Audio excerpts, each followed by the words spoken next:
Welcome to Living Chassidus. Together, let's live the Chassidus we learn.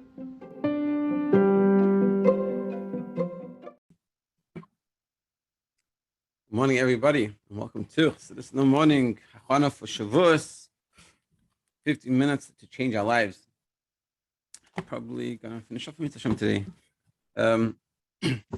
Okay, so continuing on what we were talking about. So essentially, our question was that we learned that in the Medrash it explains that by the night of Shavuos, or the night preceding the giving of the Torah, the Jewish people slept because, like it says in the Medrash, the night is short, the sleep is nice, and the bugs didn't even bite them. So we asked the question, and we said, and because of this reason, you didn't have to stay up. Every year we stay up all night on the night of Shavuos to counteract what happened. The question is, fine, I get it. We have to stay up because the Yidden slept. But why does the Medrash have to tell us all these details? What are all these details about? So we realized that the details are not just random bits of information. The Torah is everything exact, so there must be something to this. So essentially what we said was we flipped the whole story. Because in the beginning, when you look at the story is these people just totally misinterpreted everything. But really we understood, as brought down from the Alter Rebbe, the Alter Rebbe explains that a Yid mitzaratzma, a person by himself, is always going to have a lacking because we're physical and Torah and godliness and Hashem is spiritual. In order to connect, we're always going to have this limitation. Whereas when you go to sleep, and like the stories of great tzaddikim, they would learn all day, and I get answers to the question why they slept. When you sleep, your body, your neshama is separated from your body more. So therefore, the limitations in your body don't exist as much, and therefore you're more sensitive, and you're more able to receive these higher levels of revelation. And so that's sort of what happened. So that's what the Yidden were trying to do. They realized even though they had 49 days of Avodah, they had worked on themselves very much by the time when, if in the beginning, when they were in the 49 levels of Tumah in Mitzrayim, they wanted to go and leave and come and reach and receive the Torah, how much more so after 49 days of Avodah, they went on an infinitely higher level. But they said to themselves, if we really want to reach to the stars, so to speak, we want to get connected, the real true Sachana, we have to go and run and sleep. Sleep is the best. And that's also why we see by the story, it says the sleep is sweet. Also why it says that the bugs didn't bite them. Why should make a miracle? They're doing something wrong. It's because they're doing something good. That's intrinsically. And also that's why we say the sleep was very short. So the night was short, because night representing darkness was very short. They had worked themselves so well. So now that we understand all this information, what did they do so wrong? Seems like very good. So why do I have to stay up? And what was wrong with what they did? Seems like a good logic. So that's today we're going to explain. Yeah. The purpose of the giving of the Torah. But page 16 in this book, Chalak Daled. But Hashem was not pleased with the sleep of the Jewish people before their receipt of the Torah. Meaning, before they received the Torah, this idea, as much as it's so profound and so deep and so nice, this is not the intention. And this is what we're going to learn today. It's something that we're going to take with us for our lives, and something we can learn and think about during the days till Shavuos and Shavuos itself. For this was not the proper manner in which to approach the event. Meaning they meant well, but it was wrong. Why? As mentioned on many occasions, the giving of the Torah was a new development in comparison to the observance of the mitzvahs by the others. What we achieved by the giving of the Torah was something totally different than what happened by the others, forefathers. After the giving of the Torah, the mitzvahs would have a permanent effect on the physical substances with which they were performed, imbuing them with holiness. Meaning, before Matan Torah, the Abba says Yaakov put on tefillin with some reeds, and then when he finished, he just chucked them out. Before Matan Torah, when you did a mitzvah, it didn't transform the physicality into spirituality. And so to speak, you could say that You didn't have to put anything in shemus. There's nothing really. What's shemus? Something that became holy, and now the thing is holy itself. You can't just chuck it out. Whereas before in Torah, nothing. The spirituality and physicality, the lakus, godliness, and physicality, they didn't join. They didn't become one. Even when you did a mitzvah with something physical, that physical didn't transform itself. That was before Matan Torah. Matan Torah accomplished this. Yeah, after the Torah, the mitzvahs would have a permanent effect on the physical substance with which they were performed, imbuing them with holiness. And now that physicality, that piece of coin that you took, or that food that you ate for the right reason, and you made a bracha, it becomes holy. So the peak of our divine service is achieved not by abandoning the body, but by involving it. It is through such efforts that a connection is established with Hashem's essence. This cannot be achieved by a non-corporeal body. So, indeed, the advantage of divine service carried out within the body is so great that Hashem and the heavenly courts make themselves dependent on the ruling of a mortal court. Meaning, I'll just finish off the paragraph and then we'll bring about it. Meaning, and he says, so Hashem tells us, you have triumphed over me, my children. He says, but the basic is the whole discussion. And ultimately, the ruling that Hashem said a ruling, and he said, no, but the Torah is L'Veshamayim, but the Torah is not in heaven. The Torah is L'Veshamayim, the Torah is not in heavens, and therefore, the ruling down below is final. So what are we saying here? We're saying that what Matan Torah achieved and sort of what is the ultimate purpose is the neshama in a body affecting it. When we do a mitzvah with physicality, and that physicality having that effect. Before Matan Torah, that didn't exist, and after Matan Torah, that did exist. And then the Yidden went to sleep. Going to sleep was in order to separate themselves from the physicality. Because they said the neshama in a body, like we said in the Alter Rebbe, the neshama in a body is always going to have these limitations. It doesn't matter to achieve such a high level. You could sort of say it in a different way like this.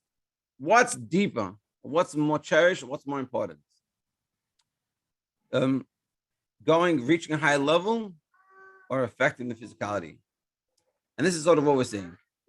Since the purpose of the giving of the Torah was to accentuate the advantage of divine service performed while the soul is employed within the body, the whole purpose of Matan Torah was that in the physicality of the world, we'll be able to do a mitzvah, we'll be able to transform the physicality through that mitzvah.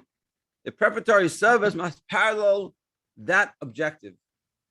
Therefore, you want to do an achana for Matan Torah,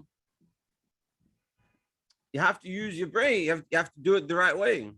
Not to sleep and rise above the body, but to work with the body. This applies even though at that time, before the giving of the Torah, there was still a decree separating the material from the spirituality. Meaning, there's a bracket over here, and that bracket is very interesting because he's saying, 1 second, the Torah hasn't been given yet. So there's still the separation between godliness and physicality. But essentially what we're saying is the whole thing that Matan Torah was achieving was the combination of the spirituality and the physicality coming together. And now the physicality has a spirituality to it. It has spirituality within it. And that's being revealed. And that's what we're revealing. So the point is, if you want to prepare for that, don't run away because you're missing the point. When you run away, you're missing the point. It's like you try to explain to someone something, like you learn in Shir, and someone's like, oh, does it mean?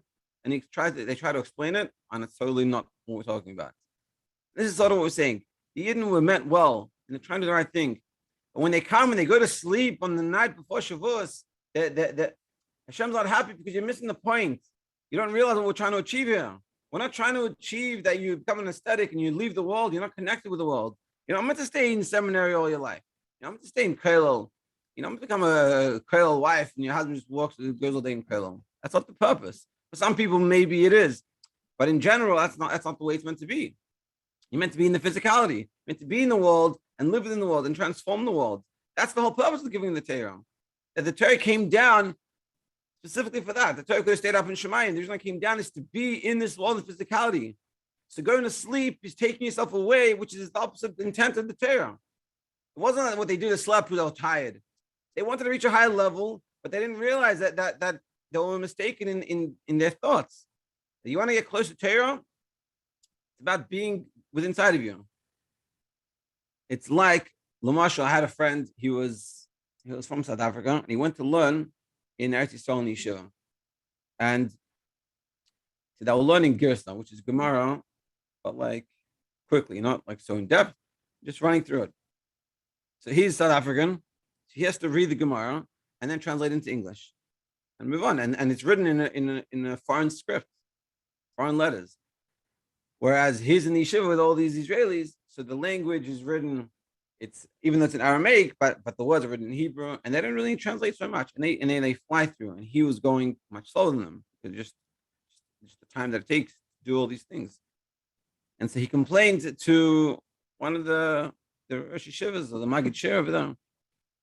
That's like they like run through. They're running pages of Gemara, and I'm stuck. So there I said to him, he goes, it's true. He goes, but because it takes you longer, you get it deeper. And this is sort of what we're saying.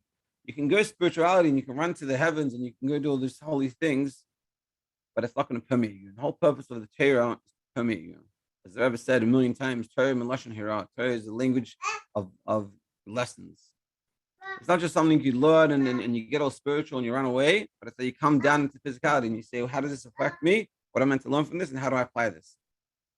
And this is what we're saying. And this is the mistaken identity. Well, this was the mistake. It wasn't totally wild off. You see how we said in the beginning, you have to understand when you hear a story in the Torah that it might sound to you totally off. If you were that person, you have to understand you're you, and what's in the Torah, it's a whole different level. So to hear, not just sleeping, on a whole different level. They were sleeping because they wanted to reach levels that they realized they can't reach within themselves. So in a certain sense, you can say to yourself, and this is what I was going to say in the end. When I was in yeshiva, especially like I was in a Baal Tshuva yeshiva, and they used to be this discussion, and it always bothered me. Some guy says, I don't have time to help another bachur. I don't have much time in yeshiva, and I need to learn all these things. So I don't have time to help. That's essentially what we're talking about. That's going to sleep, saying, hey, I can't help you. I need to take care of my own spirituality and run away into my own cloud. And ultimately, that's totally false and a totally warped reality. And you don't learn as much. When you learn by yourself, you can never learn as much. And this is what I was saying. You go to spirituality, you stay spiritual, but you never affected your body. You never became affected by yourself. You never really transformed yourself. The whole purpose of the Torah was to transform us. And that's what we're meant to do. Let's try to finish it off. So no man can remain an island. There are those who ask, why must I have anything to do with the darkness of the world? Why must I become involved with material things? I would rather cut myself off from all of that and devote myself to studying Torah and performing my divine service undisturbed by others. Yeah, this is like what we're saying. A person says to himself, what I have to do? Be in the physicality. Let me go. Let me run away. Let me stay in the clouds. Let me stay in that spiritual environment and not be with anything that's dark, anything that's not godly. Such people are saying that they have approached the level of Shavuos when the night, the darkness of our world is short. They want to reach the highest peaks, but the sleep on Shavuos is sweet. He's quoting all this medrash and he's showing how they think about it this way. It's good. There's not much darkness. I can stay sweet. I do all this work and I just stay spiritual. It's all good. And not be disturbed by the fleas in their environment. And I can stay away from the fleas. I don't even get bitten by them. I'm not affected. I'm in a bubble and it works. The Rebbe says they must know that even before the Torah was given, meaning before the connection between the spirituality and physicality became one. Indeed, on the very day it was given, such an approach was contrary to Hashem's intent. Hashem wasn't happy, even before that connection had been built. So you couldn't even really achieve anything at that point. But still Hashem wasn't happy. And indeed, we are still compensating for that era, for this era today. As we strive to make a dwelling for Hashem in this lowly world, surely this applies after the giving of the Torah, when our efforts must involve setting aside time to share with other Jews. So the Rebbe is saying, even if they are on a low level, the Rebbe is saying that we have to make sure to get not always think about ourselves and give ourselves time for someone else. Think how we can help someone else. And we must realize that we ourselves will also benefit from this sharing. As we are taught from my students, I received more than from all others. By helping someone else, you ultimately help yourself the most. Like I think the Tzemach Tzedek says, I'm not sure why the Rebbe doesn't put it in here. Clearly, he knows more than me. But the Tzemach Tzedek says that it's Elef Ham Kacha. When you help someone, you gain 1,000. So let's say something takes you 10,000 hours or 1,000 hours to learn, you'll be able to learn in 1 hour by helping someone else. And this goes back to the point I was saying about the Baruch Yeshiva. They don't have time to help other people. They don't realize by helping other people, you'll learn it more, you'll get it more.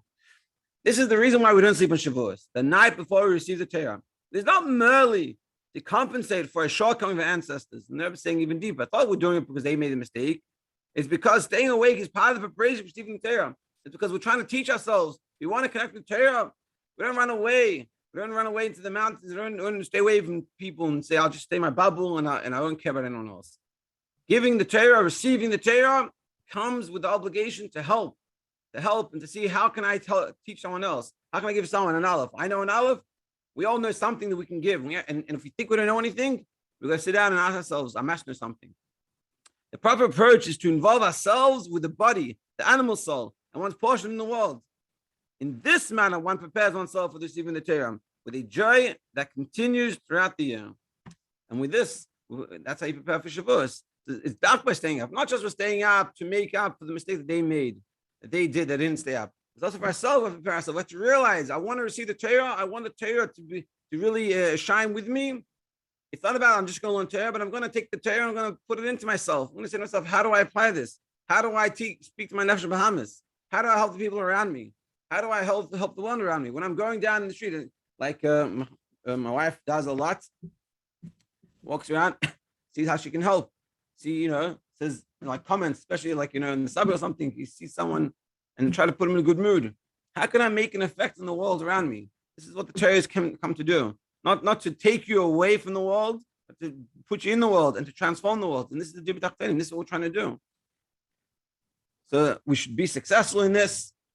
Everyone should have an amazing Shavuos and plenty to digest for the next week with this. And Mitzvah Hashem, Monday we'll go on to the next thing we'll learn. Thank you everyone for joining and have a great